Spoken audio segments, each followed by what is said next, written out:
চিংড়ি মাছের এত রেসিপি তো তোমরা ট্রাই করলে, আজকে নিয়ে এসেছি চটজলদি পুষ্টিগুণ সম্পন্ন চিংড়ি মাছের একটি ইউনিক রেসিপি। নমস্কার বন্ধুরা, উদরপূর্তির ইউটিউব চ্যানেলে তোমাদের সবাইকে স্বাগত জানাই। আজকের রেসিপি কুমড়ো পাতা দিয়ে চিংড়ি ভাপা। প্রথমে কুমড়ো পাতাগুলোকে ভালো করে ধুয়ে রাফলি চপ করে নিতে হবে। এরপর পাতাগুলোকে হালকা ভাপিয়ে নিতে হবে।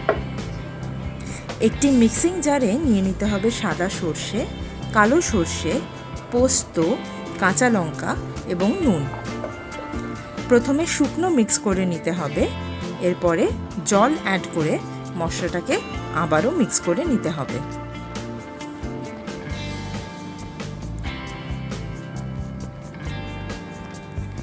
এরপর একটি ঢাকনাওয়ালা পাত্র নিয়ে তাতে একে একে দিয়ে দিতে হবে ভাপানো কুমড়ো পাতা, চিংড়ি মাছ, সর্ষে পোস্ত পেস্ট, সেই পেস্টের বাটি দেওয়া জল, নারকেলের দুধ, টক দই, হলুদ গুঁড়ো, লঙ্কা গুঁড়ো, স্বাদমতো নুন এবং ব্যালেন্সের জন্য চিনি।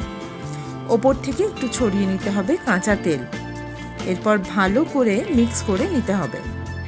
যদি মনে হয় জলের পরিমাণ কম, তাহলে জল অ্যাড করে নেওয়া যেতে পারে।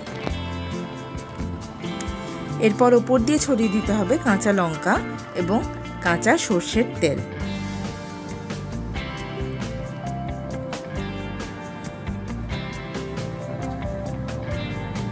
এরপর ঢাকনা আটকে ভাপাতে দিতে হবে।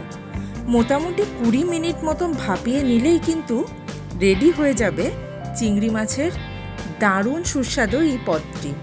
তোমরা অবশ্যই ট্রাই করো এবং আমাদেরকে জানিও কেমন হলো। আমাদের এই রেসিপিটি ভালো লাগলে লাইক করবে, শেয়ার করবে এবং কমেন্ট করবে।